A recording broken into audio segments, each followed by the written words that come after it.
Tonight on Joint News Prime, President Akufo-Addo has directed the Interior Minister to set up an inquiry into the killings at Ejura and furnish him with his findings in 10 days. The minority is, however, calling for a commission of inquiry, saying the Interior Ministry is complicit. Want a commission of inquiry within the meaning of Article 278. There is complicity of state security agencies. They cannot absolve themselves. The family of the slain activist is meanwhile demanding the release of a brother of the deceased, swearing by the Quran that he had nothing to do with his death.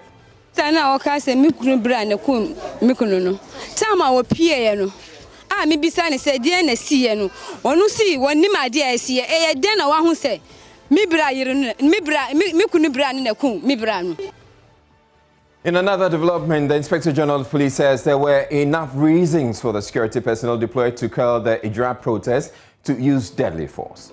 A situation that people have implements adapted for serious injuries to the officers or to kill the officers.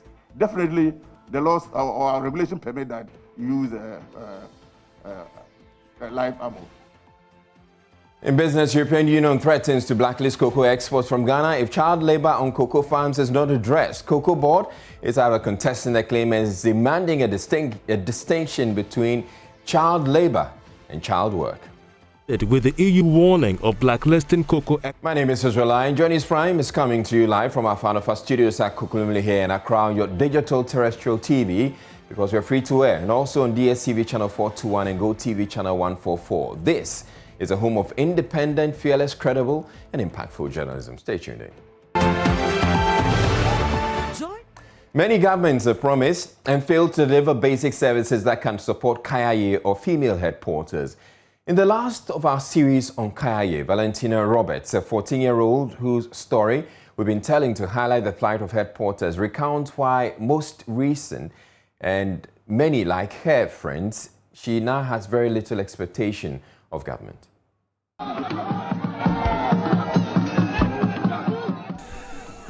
It is Tuesday, November 5, 2019.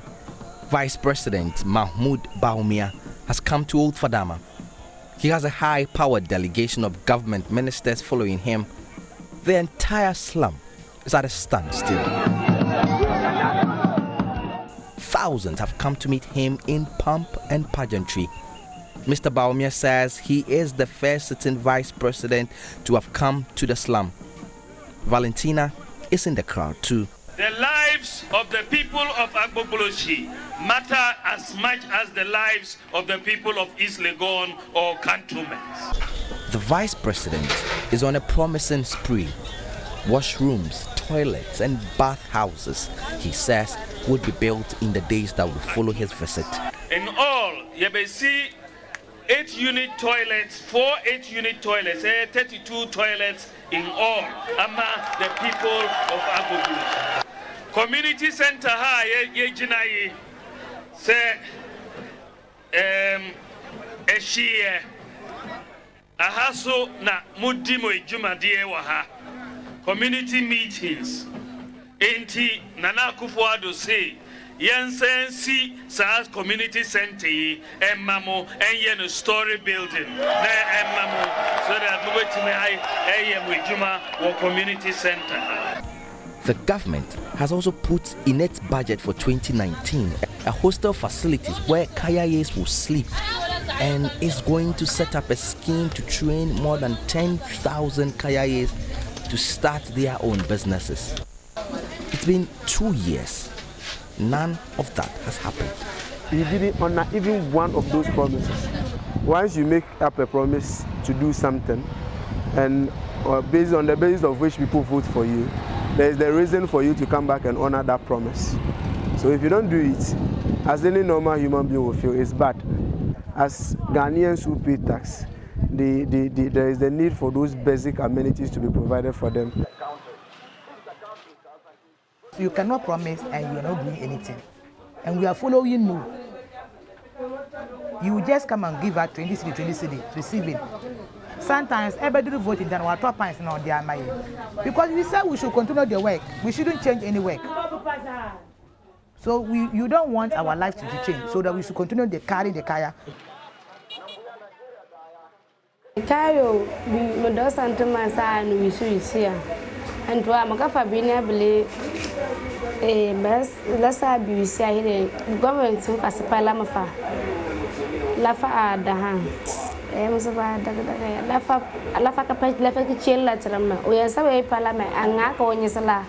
At the main lorry station inside Agbogboshi, more cars have arrived from northern Ghana. On board, more girls. Many of them tell me they are here to do Kayayei. And the conditions they live in when they come here is worsening.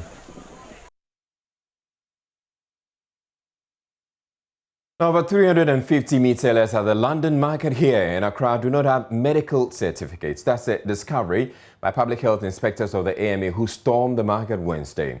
The visit by the team as part of the Joy Clean Ghana campaign also revealed flagrant disregard for COVID-19 protocols, as many of them were not wearing face masks. The meat was being dressed in a dilapidated structure overtaken by cobwebs. Manuel Cranting has more.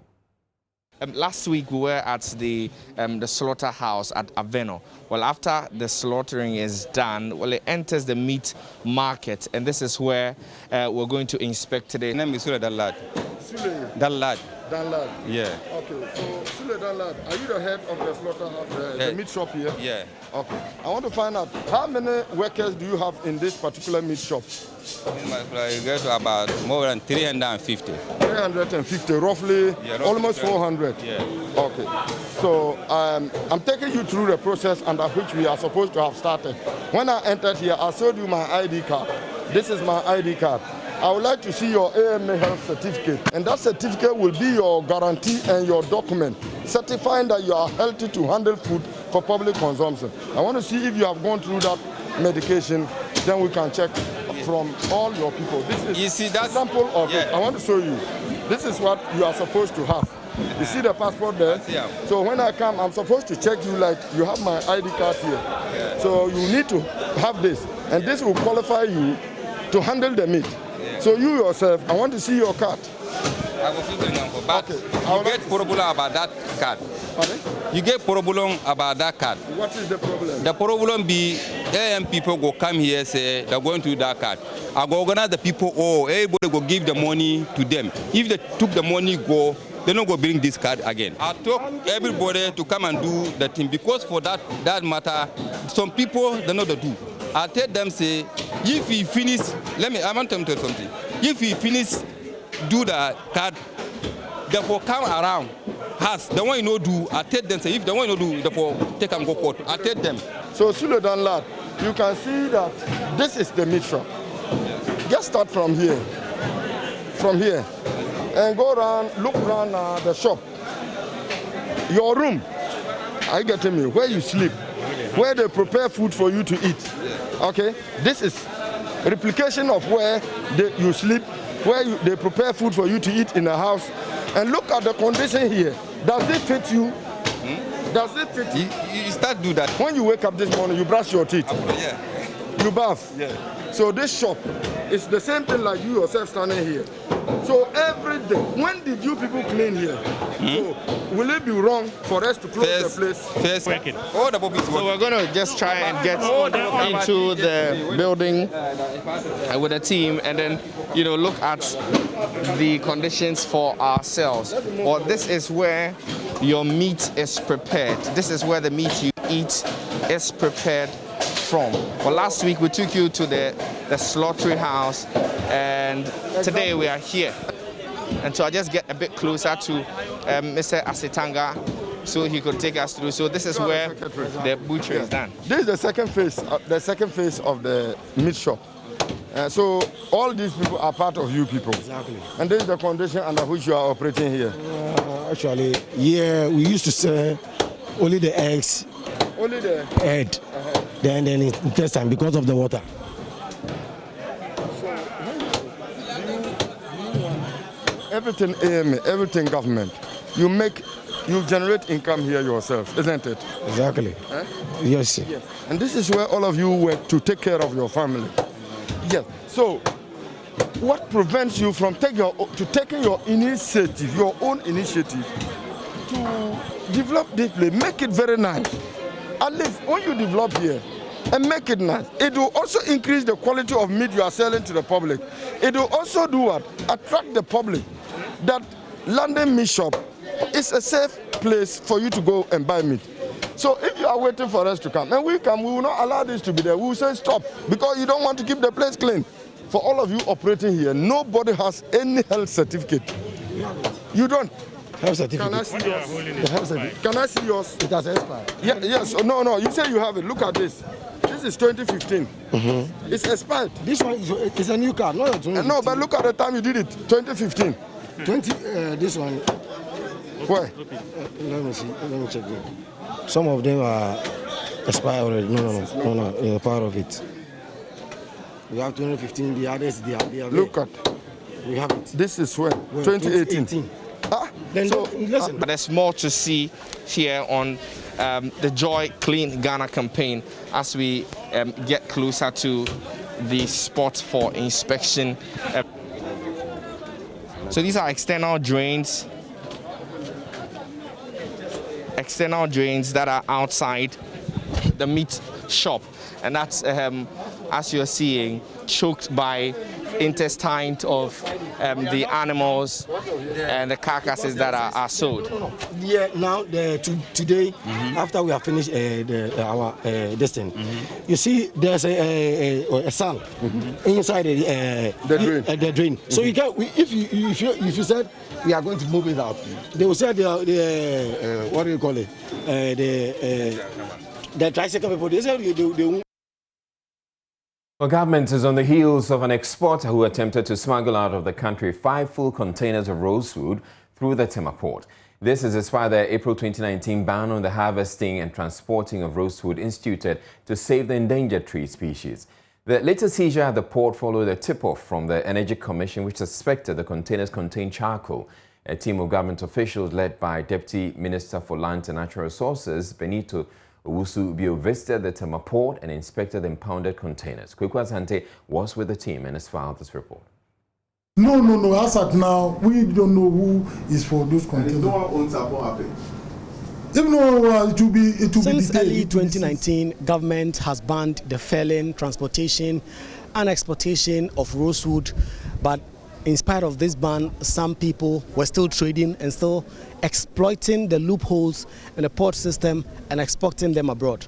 These 5 containers have been impounded by the Forestry Commission together with the Energy Commission as well as port officials led by the Ghana Revenue Authority Customs Division. Today, the Deputy Minister for Lands and Natural Resources has been indicating that they are going after the persons who brought this here. This year currently, they don't have an idea who brought them here.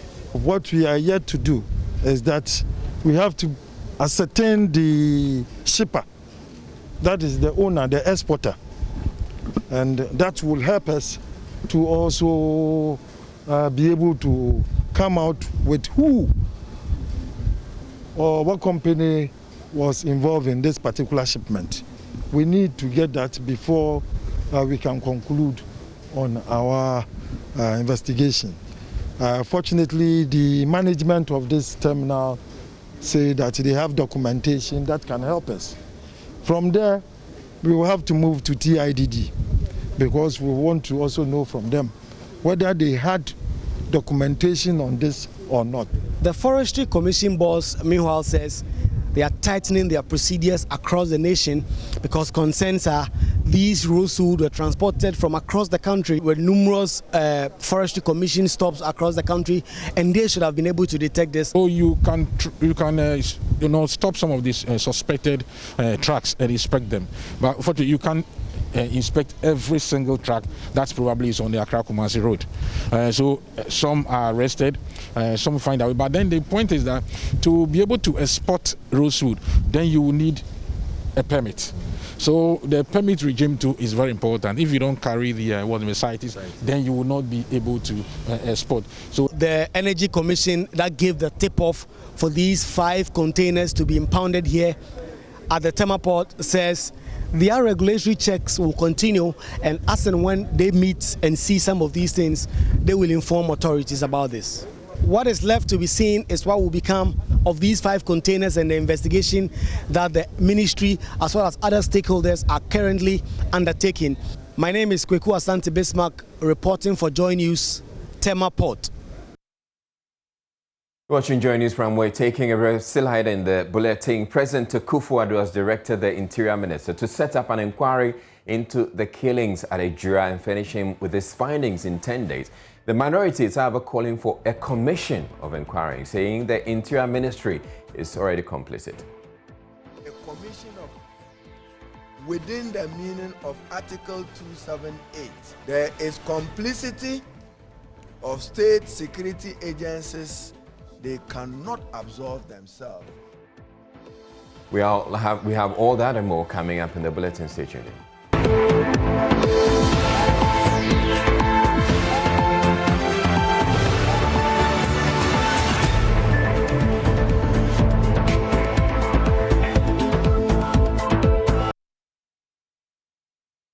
The wife of Ibrahim Kaka Mohammed, whose death sparked the violent disturbances in Ejura, has demanded that the police release a brother of the deceased who has been arrested in connection with the crime. In a teary, emotional moment with Joy News, Saada Hudu and her children swore by the Quran the brother knows nothing about his death.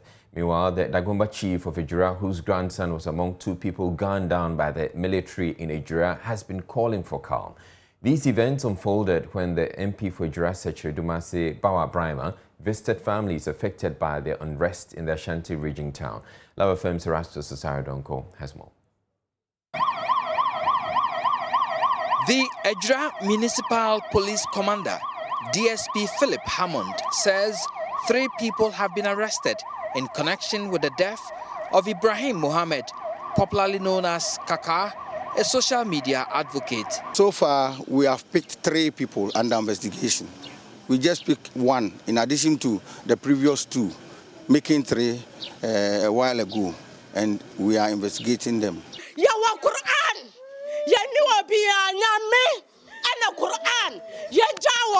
We were greeted by a wailing family of Kaka holding copies of the Holy Quran, protesting that Idi, a brother to the deceased arrested in connection with his murder, is innocent.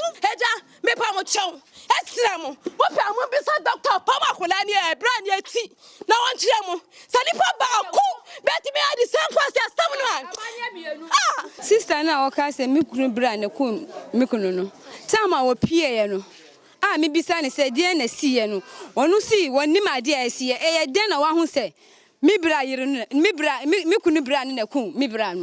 these women are saying is that the police say they've arrested 3 people.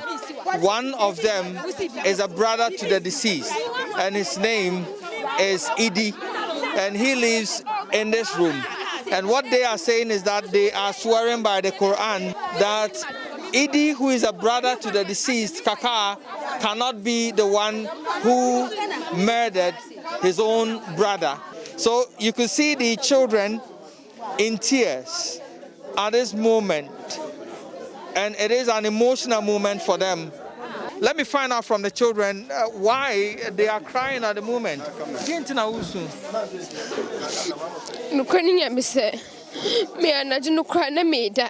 And the to me, Mamma, so me catch him so be aba be kumi pa, obi aba be bumi papa. Me pay by a mu moja hanu, name to minchina, name super. If you had justice, a pese or munchidi or mukun papa, me assure say me and yam brand kono. Me assure say no kono. So the youngest of them is 2.5, and the oldest is how 15. 15. And these are the children left behind by Kaka, whose death has brought in this lot of protest on the streets of Ejura. The MP for Ejura, Bawa Brima, also paid a visit to families of the 2 young men shot by the military during the protest. This is the family home of Muntala Mohammed, 26, a businessman who deals in motorbikes, killed by the military. His grandfather is this chief, Alhaji Umar Al-Hassan, the Dagomba chief of Ejura, he is calling for calm. So Biaka say, yeah, Yama, and Kim. Yamma, who said, you no Columbia is a Ghana. I should be one in a Ghana. At the house of Abdul Nasir Yusuf, the second person slain by the military, the MP called for calm. Bawa Brima repeated calls on government to desist from the use of the military for the management of internal security of the country. So I am by this medium calling on the various security agencies, especially the National Security Minister, the Defense Minister, and the Interior Minister, to put a stop to the wanton deployment of military personnel in the internal arrangement of this country, or the internal security management of this country, because everywhere that the military has gone, they have acted unprofessionally, and it has led to loss of lives. I condemn in no uncertain terms the killings of these two innocent souls in my constituency, and I demand the people of Ejura Section must demand that a probe be instituted, and the soldier who knelt down and aimed and shot into the crowd be brought to book, especially the military. The one who was in charge of the military in Ejura should also be brought to book, because we cannot use our taxpayers' money to buy uniforms for you, pay you, buy guns, and you use them to kill us. Reporting for Joy News, Erastus Asaredonko, Ejura, Ashanti region. Meanwhile, government has condemned acts of violence that claimed the lives of two protesters at Ejura. The protest was sparked by the death of 45-year-old Ibrahim Mohamed Kaka, who is said to be critical of government and affiliated with the Fix the Country movement in the town. The youth had stormed the police station Tuesday morning to inquire about the extent of investigations into his murder, only to be forcefully turned away by the military and police personnel who shot at the dispersing crowd. Addressing the press Wednesday morning, Information Minister Kojo Ponkrumah urged the security agencies to speed up investigations to ensure perpetrators are brought to book. He also warned political parties and social groups to desist from politicizing the issue. Suspected murder of Ibrahim Mohamed, popularly called Kaka, and the subsequent death of two others, coupled with the injury of at least 3 more persons during youth protests after his burial, are terribly, terribly unfortunate and condemnable. We commiserate with the victims, the families, the loved ones, and the people of Ejura. Our security agencies should be quick and clinical in getting to the bottom of this and other unresolved crimes. Now, while we understand that police investigations sometimes take a while, it does not instill confidence in the population if such acts go unresolved and unpunished quickly. So the police need to get to the bottom of this, and justice must be done. Also, a credible investigation needs to be conducted into the crowd routing and crowd control incident of the 29th of June. This is necessary to bring clarity to the sequence of events and to ensure that if any persons acted inappropriately, those persons are punished. We've also read and seen videos, I think this morning, from youth groups and family members who are admonishing politicians and other social groups who want to be opportunistic about this very sad incident to back off. And I think we can all agree with them. Let's deal with the purely criminal matter and get justice done for Kaka. President Akufo-Addo has directed the Interior Minister to set up an inquiry into the killings at Ejura and finishing with his findings in 10 days. And here's a statement from the presidency that I'd like to share with you. It reads, the President of the Republic, Nana Addo Dankwa Akufo-Addo, has instructed the Minister for the Interior, Honorable Ambrose Derry, MP, to conduct forthwith a public inquiry into the circumstances that led to the unfortunate occurrences of Tuesday, June 29, 2021. The Interior Minister is to provide a detailed report from the inquiry with recommendations for appropriate action within 10 days. That is by 9th July 2021 to President Akufo-Addo. The president is deeply saddened by the deaths of Ibrahim Mohammed, Ilyas Kaka, Abdul Nasser Yusuf, and Mutala Mohammed. He extends sincere condolences to the families of the deceased and wishes the injured a speedy recovery. And it's signed by Eugene Ahin, who's the acting director of communications at the presidency. Now, the minority in parliament has, however, rejected the directive by President Akufo-Addo for a committee of inquiry to be established to look into the killings at Ejura. Addressing a media briefing in Parliament House, Minority Leader Haruna Idrisu said they rather want to see a presidential commission of inquiry and not a ministerial committee. He says the Ministry of Interior is already complicit and cannot be relied upon to oversee a fair investigation. No respect for the dignity of man, no respect for the liberty of Ghanaian citizens, and no respect to the constitutionally guaranteed right to life, which is a first-generation guaranteed constitutional right. The excess of the military and the police in Ejura, resulting in the lives of three other persons added to Ibrahim Mohammed Kaka. The president's instruction is for a ministerial commission of inquiry. We reject it.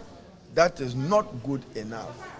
We want a commission of inquiry within the meaning of Article 278 of the 1992 Constitution. The president must appoint a sole commissioner or two or more persons to support a commissioner, just like the Emil Short Commission on Ayawasu Wagon. We want that type of commission of inquiry, not a ministerial commission of inquiry. There is complicity of state security agencies. They cannot absolve themselves. Want to see the president appoint a justice of the Superior Court or a retired justice of the Supreme Court to lead this process, because ultimately we will accept recommendations that calls for reforms. Let me use this opportunity to call on the youth who are acting out of frustrations, who are acting out of a helpless situation, that they should not let this generate into an anomalous situation in Ghana, a situation of normlessness. Whilst government must take the needed steps to address the growing unemployment and the growing economic hardships in our country, we find the deaths regrettable. We extend our profound sympathies and condolences to the bereaved family. You're watching Joy News from. We're taking a break, but still ahead in the bulletin, we have more on Ejura. The Inspector General of Police says there were enough reasons for the security personnel deployed to quell the protest to use deadly force. We'll be hearing from him. And then in business, which comes up after the break, European Union threatens to blacklist cocoa exports from Ghana if child labor on cocoa farms is not addressed. Cocoa Board is, however, contesting the claim and is demanding a distinction between child labor and child work. Stay tuned in. We'll be back in a bit.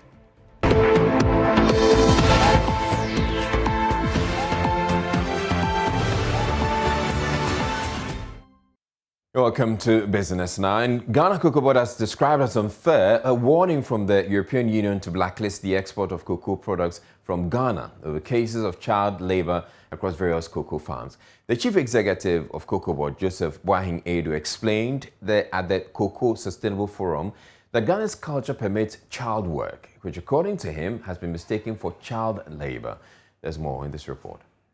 The high-level conference between cocoa stakeholders in the country and the European Union ended with the EU warning of blacklisting cocoa exports from Ghana if cases of child labor are not addressed. But the Chief Executive of Cocoa Board, Joseph Boahin Edu, expressed concern over what he described as a misconception on child labor across cocoa farms in Ghana. He therefore warns a distinction made between child work and child labor. If you're a child at the age of 11, 12, 13, 14, 15, 16 years, you cannot sit in the house whilst your mother goes up and down the riverside to fetch water. When you sit in the house and allow your mother to be going up and down the riverside to fetch water, you are seen as a spoiled child. You will not live out to become a responsible person. This is our culture. So right from the age of 11, 12, you start going to the riverside to fetch water. But when people from elsewhere come to see these things, they classify them as child labor. I say it's child work. So you have to make the distinction. The Dutch ambassador to Ghana, Ron Straker, commended Cocoa Board for ensuring sustainable cocoa farming. He wants more collaboration on this feat. We are doing this because we would like to have sustainable cocoa, and we know now by way of repetition very well what sustainable cocoa means. It's a good price, there is no child labor and no deforestation. But we are going for it, but Europe, and that is Europe, and I think also a couple of member states, and then includes the Netherlands, we are also here to support you. And that is a very clear message as well. Meanwhile, Diana Concha, who heads the European Union's delegation to Ghana, has confirmed to Joy Business that Ghana will officially be out of the EU's money laundering blacklist by the end of September. According to her, some documents are being finalized to officially take out Ghana's name from the list. The European Union will follow suit. Ghana has no more requirements to comply with from our side. There will be a procedure to take Ghana off the list of the European Union, which with the European Union administrative proceedings will take probably about a month, and then another month before the final adoption. But it is a formality. Again, Ghana has done what it has to do, so now it's just a question of the papers running through their normal course. So it means that by August or September, Ghana will formally be out of the blacklist in the EU? Yeah, I hope even before. I'm counting a couple of months, yes, July and August, so yes, in September this should be done. The high-level conference on sustainable cocoa dialogue between cocoa stakeholders and the EU delegation forms part of several processes to ensure that Ghana's cocoa sector remains attractive to onshore investors.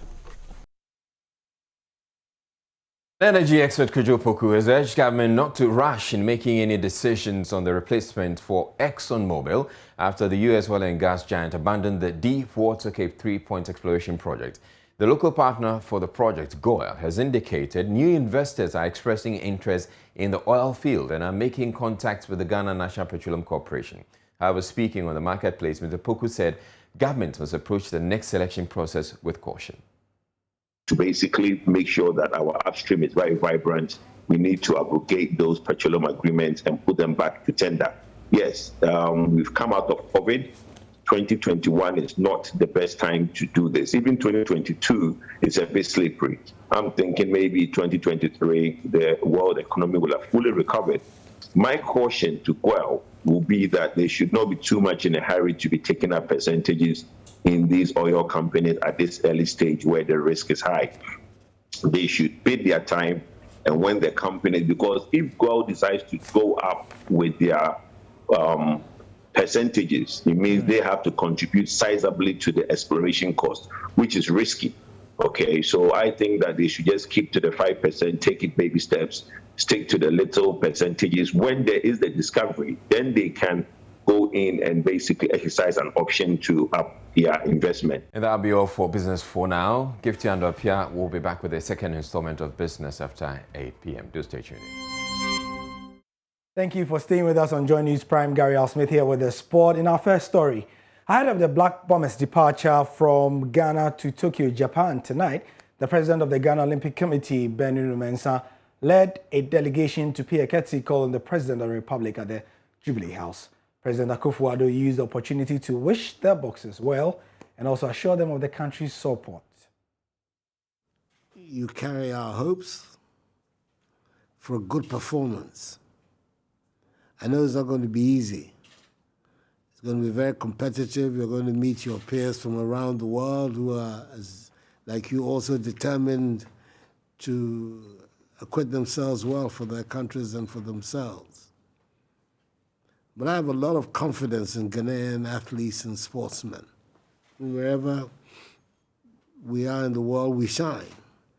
We hear of our young man in America who's already setting all kinds of records over there.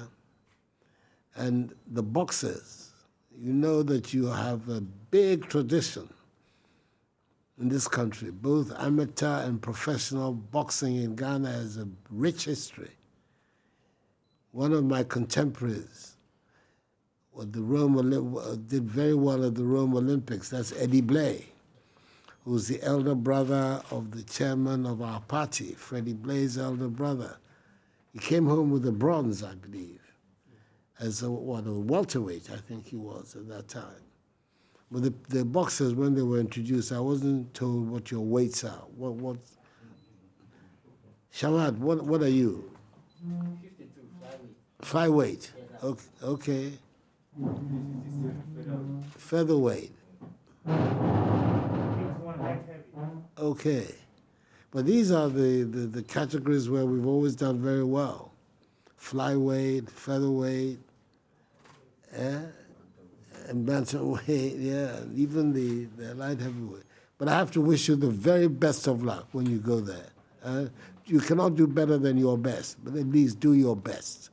And I'm sure that your best is going to be good enough to bring home a medal or two for us. All right, it's time for Showbiz, and Becky Bex is here. Hello, Bex. Hello to you, Easy. This evening, let's talk about Shatta Wale. Why? What happened? Your glasses. Yeah, I think I'm tired or something. Okay. Yeah, Shatta Wale this morning, you know, took to social media to rant. You know, and one of the tweets that got, you know, most Ghanaians angry is the one about the Fixing the Country campaign that has been, you know, ongoing for some time now. He tweeted that educated fools and disappointed graduates are the ones shouting "Fix the country," so they should fix themselves. Yeah, that's and a lot of people have been coming at Shatta Wale for that comment. I think personally it's an unfortunate one. He's been losing following since that tweet, yeah, and that's just it. Because a lot of people, after we heard about the killing of Kaka, you know, everybody, Ejura, yeah. you know, at Ejura, and everybody, you know, have been commenting about it, asking something should be done about the whole situation. And here we go, Shatta Wale, you know, saying whatever he is saying. I don't know what do you know? What Okay, I guess this is one the reason someone posted a comment on a photo I put up, and the person was saying I should call Shatta Wale and talk to him. Yeah, I don't know what I'm going to tell him. A lot of people. But the people who feel that there's so many things wrong in this country, and they believe that these things should be fixed. I agree that there are many problems that we need to fix. There are others too who feel that, well, why fix the country? You should fix yourself. Well, they have a right to their opinion. Yeah. But I don't think that anybody has a right to condemn what the other has to say. Well, Stoneboy also, on the other hand, has something to say. David, if you have that one, you can put it there. Stoneboy is saying that, let me read that one briefly. Yeah, he said that Kaka didn't have to die. He was only advocating for the... So yeah, Kaka didn't have to die. He was only advocating for the improvement of the lives of his fellow citizens, including the very people that killed him. He was killed because he refused to be a spectator. His brethren in Ejura didn't have to be attacked. And then he also said that they were only venting their frustration, yet the men and women who have sworn an oath to protect us and serve us with integrity attacked them. We need justice for Kaka. We need to hold the police and military responsible for the loss of lives in Ejura. So that's coming from someone. And then since the system keeps frustrating us as citizens, we'll have no option than to go outside. We only go outside to air our voices, seeking attention to the problems we face as citizens. Anything contrary to that is not our intent. Yes, so that's just about it. So Fami also, said something about Ghana is only peaceful on paper and chat. So, and there was something on Lydia Forcing. She is actually saying that we shouldn't force people to say things. So everybody else is expecting celebrities to comment on issues when they arise. But when you force people and they don't have anything to say, you exactly. get... You can't force anybody to say what they don't believe in. Yeah. Let's congratulate Stonebwoy because it was announced that he is now a member of the Recording Academy, that's Grammy, class of 2021. He tweeted that one yesterday, right? Basically. Away from that, Kayayei at the weekend, they won the best group of the year. Apparently, they've been waiting for years to win that award. And they told my colleague Ibrahim Bembako how they've managed to stick together for such a long time. Right. I was emotional on stage because it's my first time. Pressure was a big hit. My father produced that. Sokode came, Alugun to give body lotion diabetes 5 years in a row, but we won nothing. I was emotional on that stage, and I'm so grateful that God, thank you for keeping me till this day. I'm grateful, and thanks to the fans for supporting Kayayei. What has kept Kayayei together? In my understanding, I respect Joshua's privacy. He respects my privacy. And yes, one thing we don't forget, we are human beings. We do fight. We do have problems, yes. But we don't forget the fact that we are working for Kayayei. Kayayei is a company that myself, Andrew, Kane, I'm working for. Joshua is also working for. So, we can have problems with each other, but the company that is bringing food on the table, it doesn't affect it. So sometimes it happens that we are even on stage that we are not even in good terms talking. Then we have to go on stage and perform because that's what is bringing something on the table. So we understand each other, we respect each other's privacy, and then that's what we know that definitely problems will come. We have that in mind, and so we keep solving them. We keep moving. That's it. Social media pressure.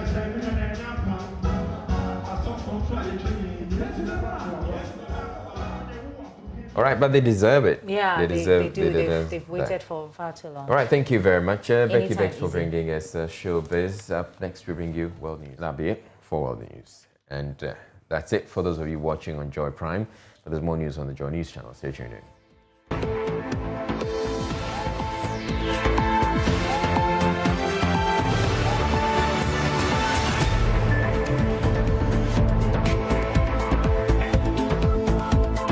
The Social Security and National Insurance Trust, SSNIT, says contributors who fail to merge their SSNIT numbers with their national IDs by the end of December will be legally forfeiting their pension benefits. SSNIT is expected to integrate its ID platform with that of the National Identification Authority in compliance with the directive from the National Pensions Regulatory Authority, NPRA. Director General of SSNIT, Dr. John Ufuritenkrang, explains the trust has created avenues to simplify the process for customers and new entrants, adding the integration will help fast-track adjudication processes, enabling prompt settlement of claims. We are going to have the Ghana card numbers of all the beneficiaries that you nominate, and that would include their biometrics. So when you are no more there and the person shows up and he says, I am Akosia Mansa, and then another Akosia Mansa comes and says, I am the real Akosia Mansa, then that adjudication process is going to be very easy for us, because you would have given us the Ghana card number of the true Akosia Mansa. And all we then have to do is to go to NIA, the single source of truth, for them to tell us who is Akosia Mansa. And so something that would have taken a long time to adjudicate, where sometimes we even have to go to the head of the family, Busia Penny, and so on and so forth. Now we can do that very quickly. Those who fail to merge their numbers, or I like to say refuse to merge their numbers also, right? At some point, you, as the law says, you're not going to be able to get access to pension benefits in terms of to come and do business with us. So if you, as it's required by law to produce your Ghana card in order to be able to access certain public benefits, if you refuse to do that, then you are going to be denying yourself access to these benefits. Now, here are the simple steps to follow to merge your SSNIT ID with your Ghana card. So you dial star 711 star 9 hash on your mobile phone. You select option 1. You enter your SSNIT number. Enter your email address if the phone number you're using is different from your phone number registered in the SSNIT database. And then 5, you enter the personal ID number on your Ghana card. 6, select option 1 to complete the merging of your SSNIT and NIA numbers, personal ID number on your Ghana card. And then you will receive a notification after the merger. All right, I'd want us to go through it again. You will probably want to take screenshots just so you know how to go about this. So you dial 711 star 711 star 9 hash on your mobile phone. You select option 1, you enter your SSNIT number, enter your email address if the phone number you're using is different from the phone registered in the SSNIT database. And then you go to 5, you enter the personal ID number, your Ghana card, select option 1 to complete the merging of your SSNIT and NIA numbers. That's a personal ID on your Ghana card. And then you receive a notification after the merger. You get to know whether it's successful or not. Now, Member of Parliament for Amasaman, Kayayei Ejura, has called on all Ghanaians to support the fundraising effort to pay for life-saving surgery to separate the Bansa twins who were born conjoined at the head. So the morning show host Conjoined has details. Are the first ever case recorded in Ghana of Siamese twins conjoined at the head. This rare condition occurs once in every 2.5 million births, and 65% of them die before birth. Another 25% do not make it past the first 24 hours after they are born. By some miracle, the Bansa twins have thrived after being born 3 months ago in the town of Midia in the Amasaman constituency. The miracle babies, whose continued survival depends on a life-saving 3 million Ghana cedi separation surgery, have already come to the attention of their Member of Parliament, Kayayei Ejura. Accompanied by his wife, the lawmaker visited the twins at Ridge Hospital, where doctors are preparing to perform the series of complicated separation procedures for the first time on Ghanaian soil. He used the occasion to thank the medical staff and to make a donation of his own. I thank you, doctors, for the services you rendered to them. Looking at the interaction you have with them, you've taken them as your own. When I listened to your conversation with their mother, it looked as if you have a very good relationship with them. You've taken them. God bless you for the services you are rendering to Mother Ghana and to these children. Looking at the situation, we need money to do the surgical operations on them. And as my contribution to this, today I am giving them, through the doctors, 5,000 Ghana cedis. I'll go and prepare. And like my wife said, we have one of the nicest and then ultra-modern basic education in Media, Blue Ribbon Academy. We are going to give scholarship for these children from the day they enter the school to the day they will complete. The MP's wife, Mrs. Dora Efrifa, called on the women of Ghana, especially mothers, to show their love to the twins by donating towards the surgery. I'm so tired this morning when I saw my babies. But first of all, let me give big thanks to the doctors attending to them. Doctors, may God bless you. The baby are well healthy, but when you see their condition, they need help. So I am appealing, mothers, this is our time to show our love to these babies. They need us most at this moment. Let us show our love as God is telling us to do. They need us. They need us. Come on board and come and help. Who knows, maybe they are future leaders, doctors, great farmers, teachers. So please, show some love to these children. And I know, Ghanaians, you are so hospitable. And I know you love. And God is telling us to do. So this is the time. Let us do. And I know little that you give, God will greatly bless us. Let us all come and help them. Echoing his wife's sentiment, the parliamentarian shared details of how the public can send in their donations. Looking at the situation, we need money to do the surgical operations on them. And I want to use this medium to appeal to everybody, corporate institutions, churches, businesses, everybody, politicians, everybody. Even 1 cedi is okay for these children. Anything is not too small. 1 peso is okay for them. They need pampers, they need baby foods and a lot of things. So anything that you get to help these children, please bring it. If you also want to donate Momo, you can donate to 055 261 3553. And there's this one to 027 000 7786. And the name is Mr. Samuelado, the father of the children. Nothing is too small. Anything that you give will be well acknowledged, and God will bless you. From Ridge Hospital, my name is Kojo Yankson. Stakeholders in education at Paga and the Kassina and Kenneth West District of the Upper East region are worried the current state of the Paga Senior High School could lead to the poor performance of students in their final exams. The school currently operates from an uncompleted E-block built under the John Mahama administration as part of the Community Day Senior High Schools. Also, the school's girls' hostel, which was gutted by fire at the beginning of this year, is yet to be repaired and now at the mercy of harsh weather.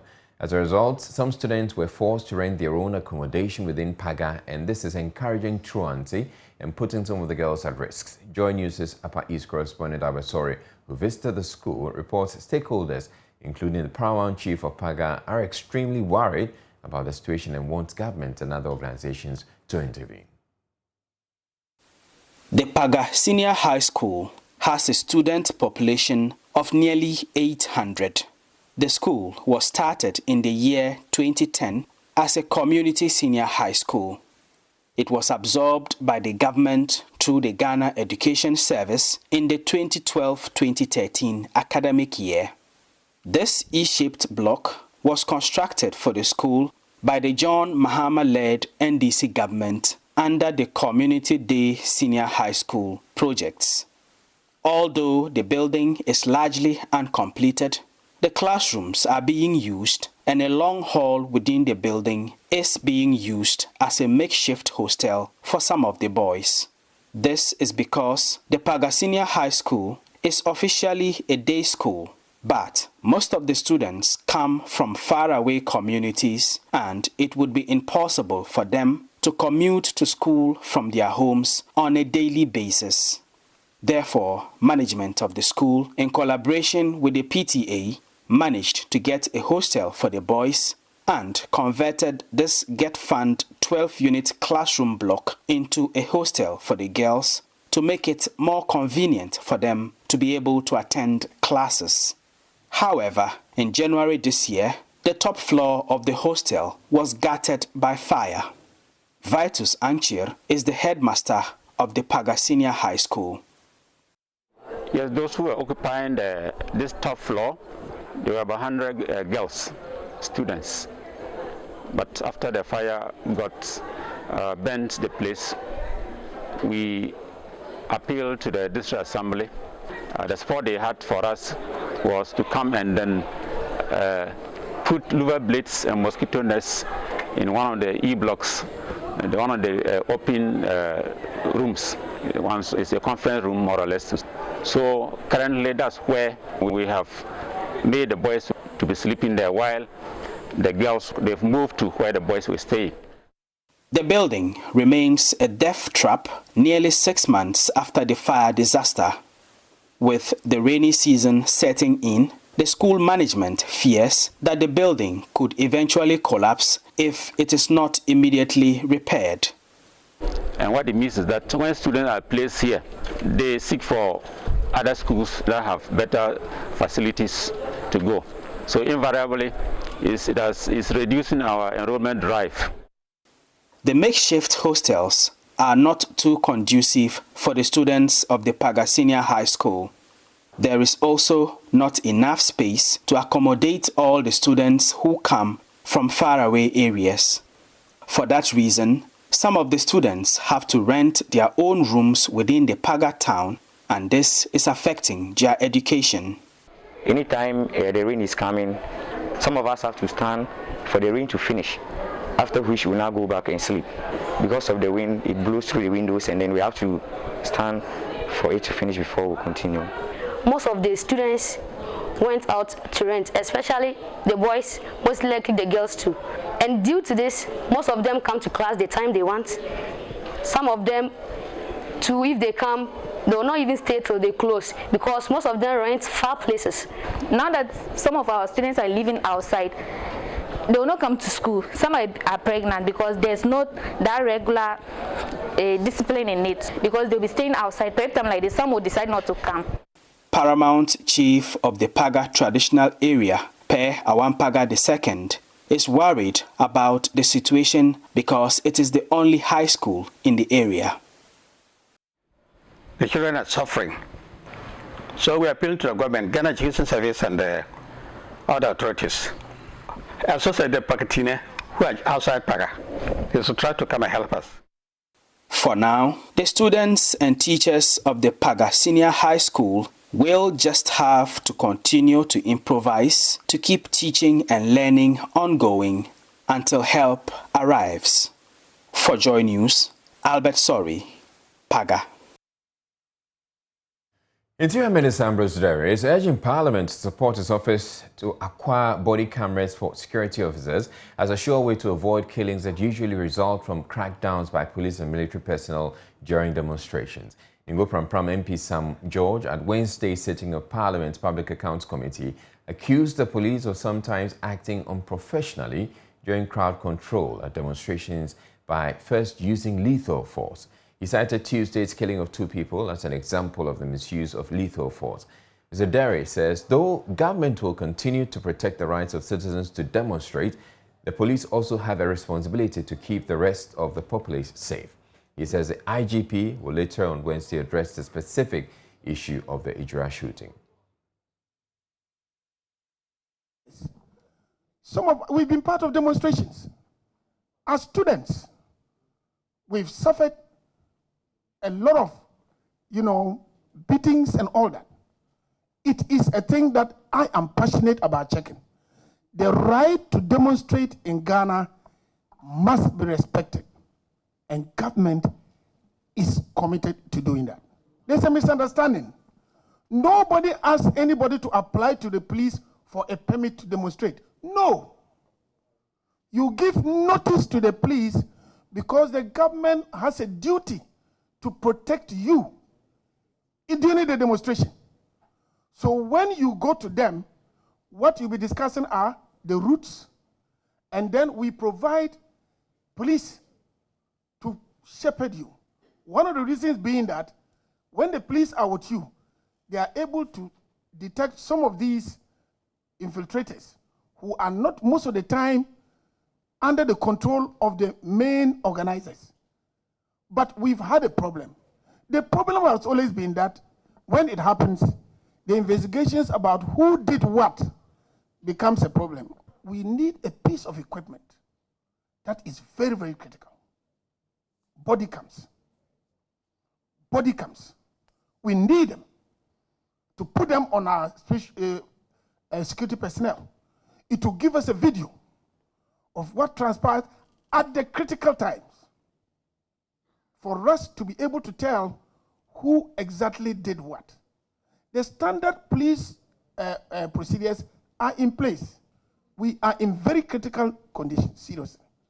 Look, we shouldn't rule out that extremists can use our demonstrations to cause problems. We shouldn't rule that out at all. And it's not going to benefit any of us here. If a police is found to have dealt unfairly with any person, I and the rest of us should be.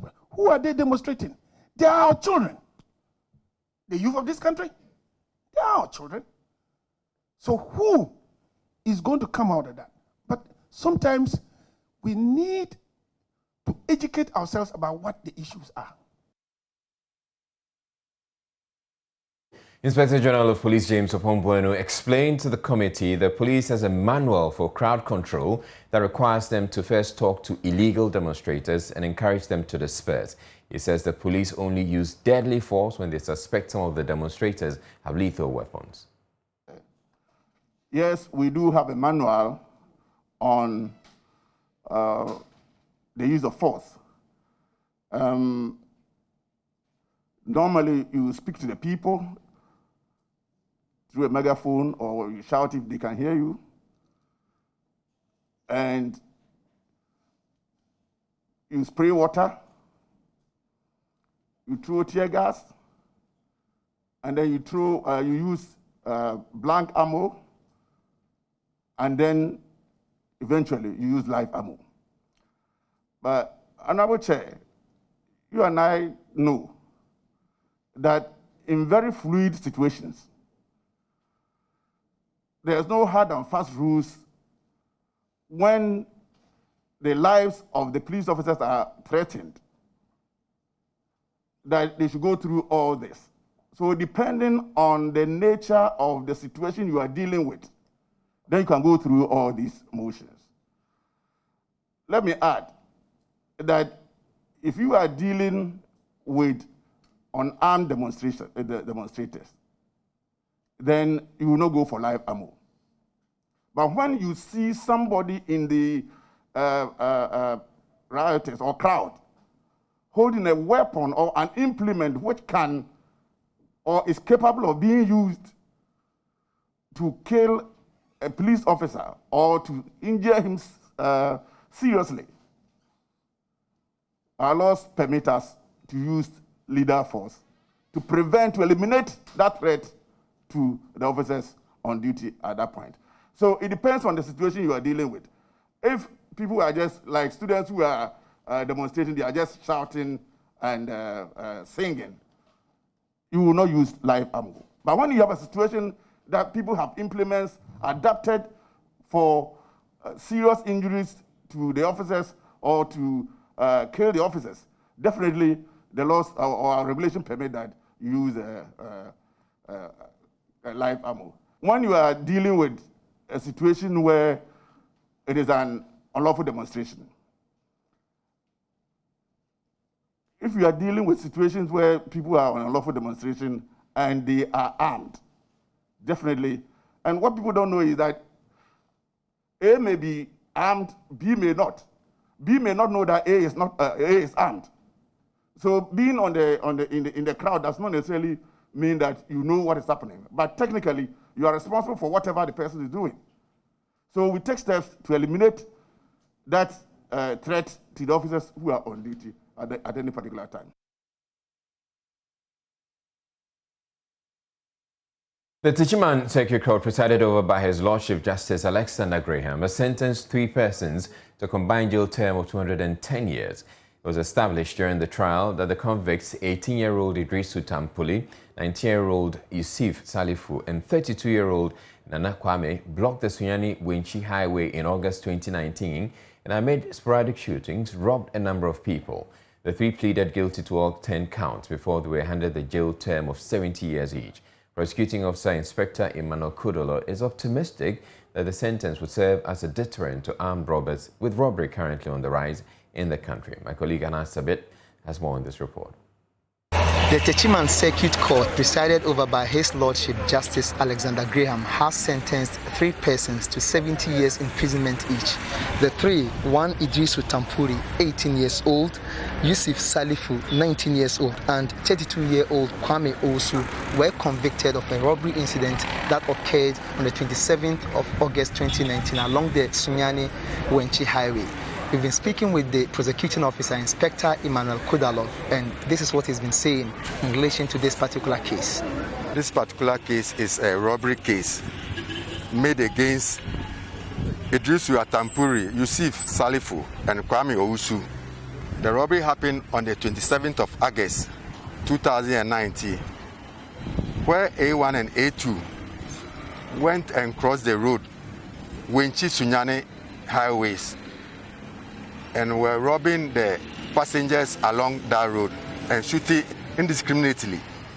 One driver, James Anani, was able to drive across the blockade and made a distress call to the police. The police acted swiftly and with intelligence arrested the convicts a day after the robbery incident. After the operation, the following day, around 2:00 a.m., the police saw A1 and A2 at Reskama School near Wenchi, and they were arrested.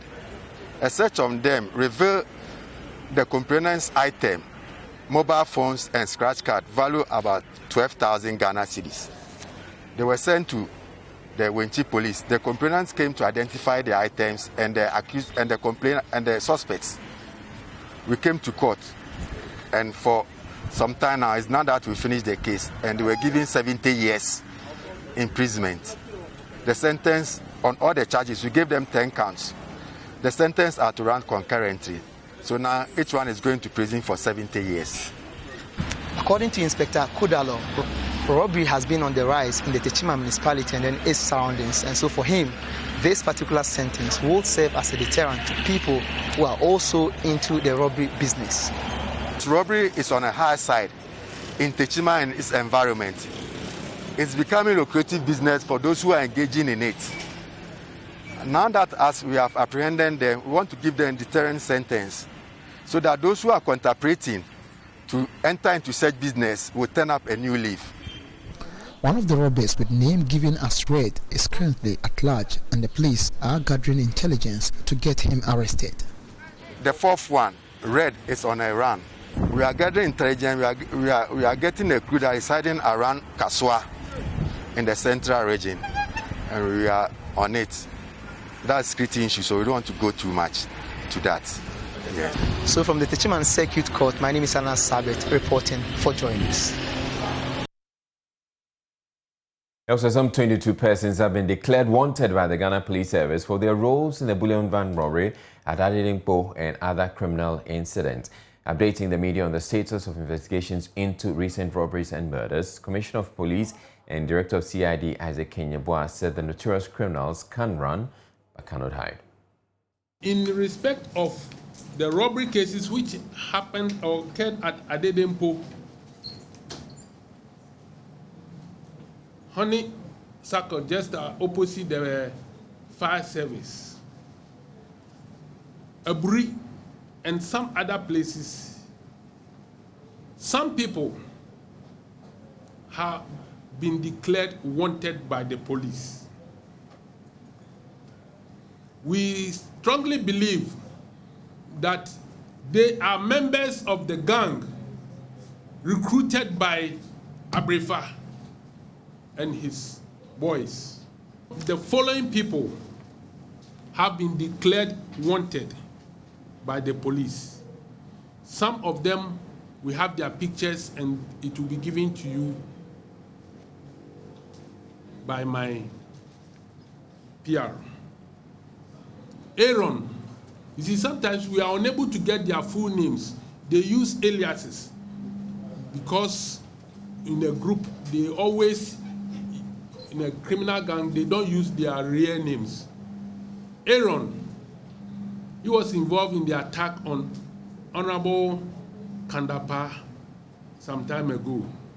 Rafiu, he's a Nigerian. Another guy called Pump Action, also a Nigerian. Another one, advert.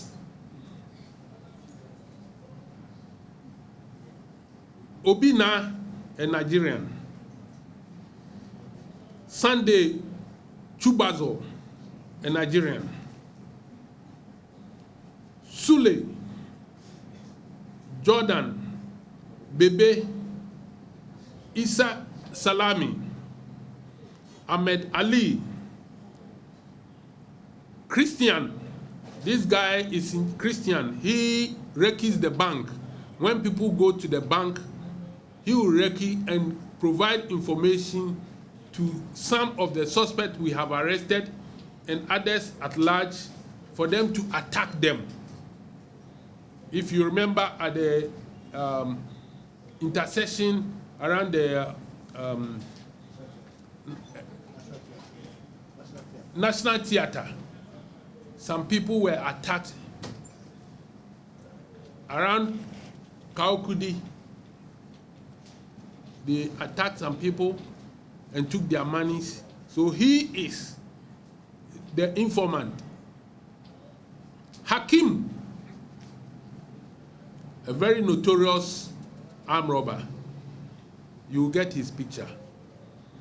They can all run, but they can't hide. Aziz, his nickname is Baluz. When the Muslim or the Hausas say Baluz, it means that you have to succeed. Baluz. Then we have another one called BP. He's also a Nigerian. Vincent, also a Nigerian. Then we have Audu, he's at Ashaman. Alassan, also at Ashaman. Sagio Sambri at Asuchari Junction. Jaco Elias Dogo, he's also at Afienya. And then there is another Hakim.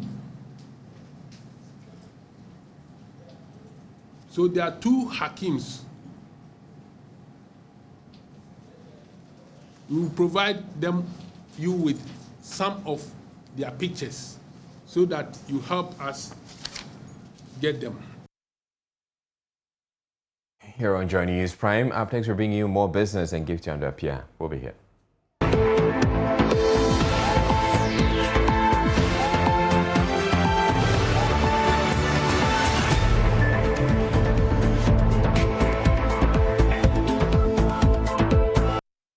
Hello there and welcome to Business News here on Joy News Prime. I am Gifty Ando Apia. Now, life insurance company My Life, together with its partners, has launched a redesigned and improved micro insurance product under the new name My Future. The revamped life and disability insurance product, according to the insurance company, seeks to make insurance accessible by the informal sector. There is more in this report.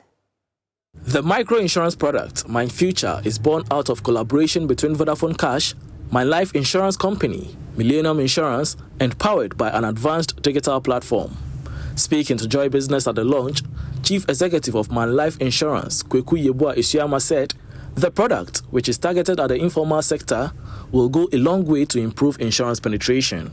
Concentration has been in the 1.5 million in the formal sector. Even it's less than 1.5. And then about the 14 active workforce in the informal sector, 14 million are ignored. So the penetration I use is in the sense of making sure that we also extend these services to the informal sector. And that is what we are committed to. We want to ensure that as part of our impact in Ghana, we ensure that people, almost every household, would have an insurance. This is being made very easy through technology. Mr. Yeboah Isiama also assured of the product's availability and affordability. In fact, in our mission statement, we talk about making insurance simple affordable and accessible. And that is part of what we are doing.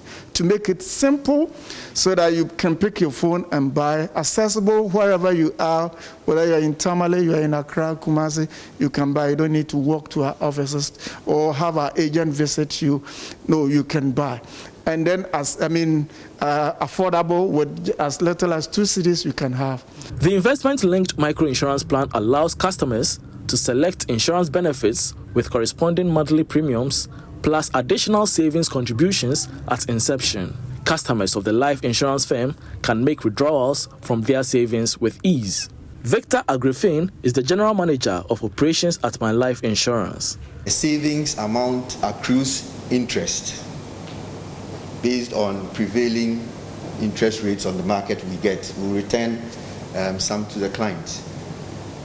And this money that you set aside, you can withdraw from it at any time that you want, any amount that you want. It's your project, it's your future, it's your plan, and the power is in your hand. Build your dreams with it, and you can do a lot with it in future. The microinsurance product, My Future, can be accessed by dialing *462# on Vodafone network or via the Vodafone Cash platform *110# menu. The Food Trade Coalition Africa has expressed confidence that efforts to remove trade barriers along the West African corridors will yield positive results soon. According to the co-chair of the coalition, Zaid Hamoui, non-tariff barriers will be a major challenge to the continental free trade area if various governments neglect the call by stakeholders to deal with it. He spoke to Joy Business after addressing the coalition's General Assembly here in Accra. The non-tariff barriers include internal checkpoints where traders are harassed to pay unapproved charges on their cross-border trading activities. The practice has been described as one of the major setbacks for regional trade, especially along the West African corridor. In an interview after addressing the General Assembly in Accra, co-chair of the Food Trade Coalition, Zaid Hamoui, said despite the challenge, they hope policy-level engagements will be intensified. To become more food dependent, but the barriers remain, whether the internal ones because of the many checkpoints which are leading to long delays and losses in especially in perishable products, for example. And then with the actual, let's say, the procedural aspects affecting regional trade. So regional trade has not stopped, but that doesn't mean that we have free movement of trade across West Africa, as you know.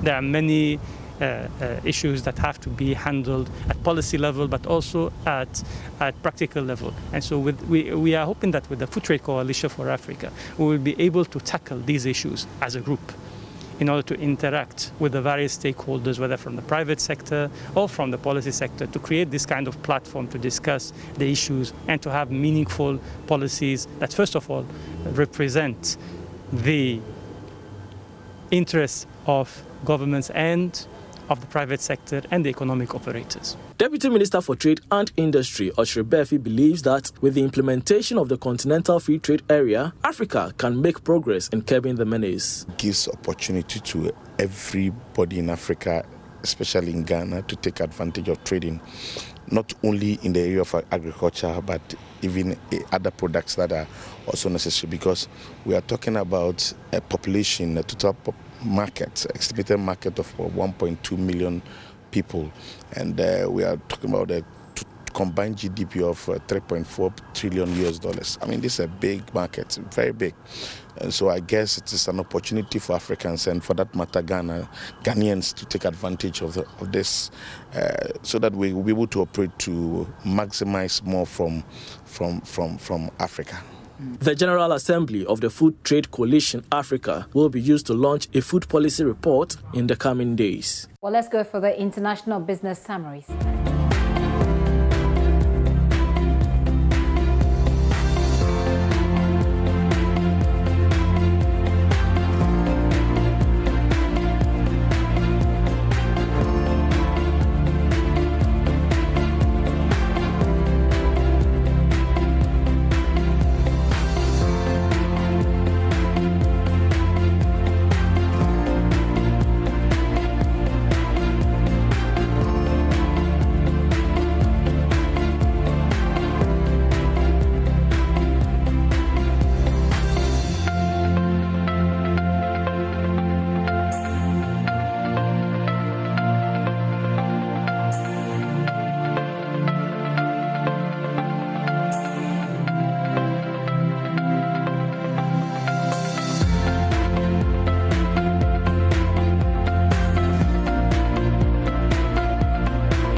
Well, this is the end of the road for me for today. We're back tomorrow with more. My name is Gifty Ando Apia. There is more news at myjoyonline.com, and Gary Al Smith is standing by with sports, after which Israel will continue with the news. Good evening.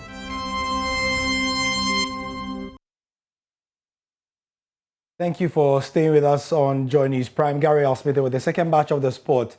In our first story, the Ghana Boxing Authority Vice President Dr. Henry Manley Spain has donated an amount of 5,000 Ghana cedis to the Black Bombers as they prepare to leave the country tonight for the 2020 Tokyo Olympics. Now, Manley Spain, who is also aspiring for the presidential position in the GBA's upcoming election, also charged the boxers to make Ghana proud.